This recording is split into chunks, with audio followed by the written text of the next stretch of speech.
Ako po si Renato Cruz, 57 years old, taga Gonzales Street, San Jose, Nabotas. Nagkaroon ako ng hepa ng araw, tsaka diabetes, tapos konting sakit lang ng mga kasukasuan, gano'n. Nagiging palaihi lang ako. Di ba, may ginagawa ako sa loob ng office. May naramdaman ko, may ihi na ako, gano'n. Hindi ka mapakali, gano'n ba? Kasi kada may gagawin ka, naramdaman mo may ihi na naman. Yun ang ano ko, naramdaman ko doon. Sa tulog, medyo parang hindi ako gaano nakakatulog. Gano'n.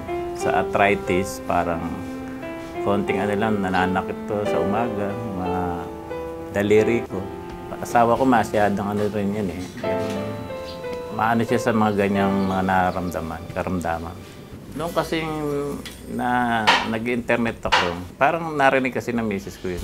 Sabi niya, yung King's Herbal ka niya, i-search mo nga sa internet.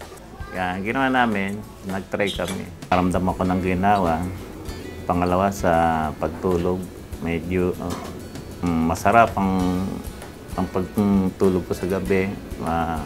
Ang gising ko, ma-relax ako, gano'n. Masigla naman ako sa trabaho. Nakikipagsabayan ako sa mga mas bata sa akin doon. Kung anong trabaho nila, kaya kong gawin. Dahil sa akin, serba, siyempre.